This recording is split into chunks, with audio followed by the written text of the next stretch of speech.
everyone, we're going to discuss how to open the new sterile dressing kits and open up your sterile gloves while remaining in a sterile state the whole time.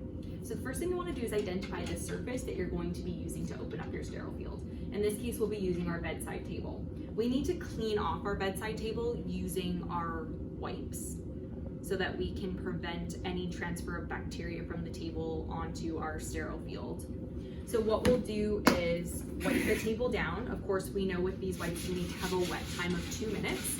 I won't hold you guys here for 2 minutes in the video, but you do want to wipe the whole surface and have a wet time of 2 minutes in preparation. So after 2 minutes has gone by, you're going to throw out your wipes. You're going to remove your clean gloves, throw them in the trash. And then we need to do hand hygiene and clean off our hands prior to opening any of the contents of our sterile field. Today we'll be practicing with our central line dressing kit, as this will be the most frequently used kit. So just a reminder that the kit looks like this. And you'll also need a set of separate sterile gloves that come in 3 different sizes. You'll select the size that fits you. Those 2 things need to both be removed from the clean utility and taken into your patient's room for the dressing change.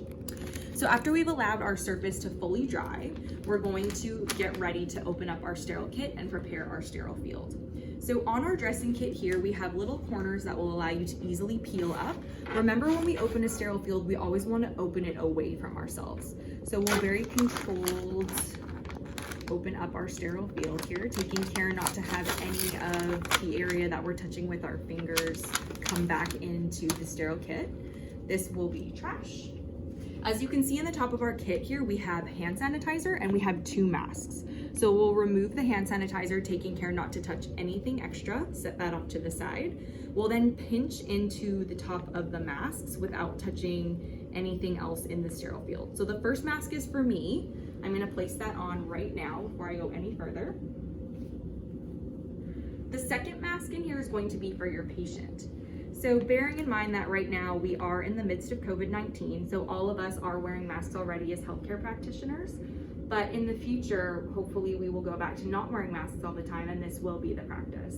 For now, you can take the extra mask for you and you can use it for yourself once your current mask gets dirty. So this will be the mask for our patient, and we do want to place that on the patient, of course explaining to them why they need to wear it for the duration of the procedure. I'm going to put it over here on our patient. From there, we have a sterile drape. That's the next piece of equipment in here. So we need to take that sterile drape out, and we are going to place it over here so that we can put the contents of our dressing kit on top of it.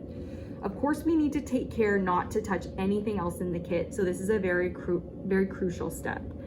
This is going to be the underneath of my sterile drape, the kind of shiny side of it. So I'm going to try to only touch that area when I pull it out and subsequently open the sterile drape.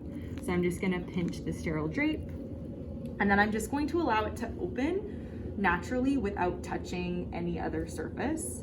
I'm going to put my finger under here and get the edge peeled up. And then you can see I've been able to grab one corner. I'm gonna grab this corner. Again, I have a lot of control as I'm doing this. And then I'm going to lay the sterile drape down over my bedside table.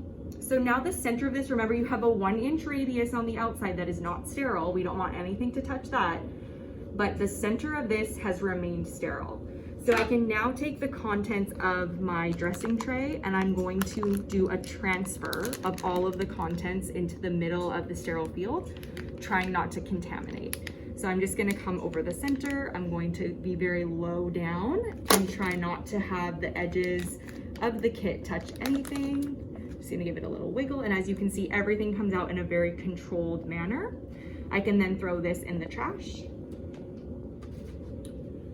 From there, I'm going to move on to my next step, which would be removing the old dressing from my patient.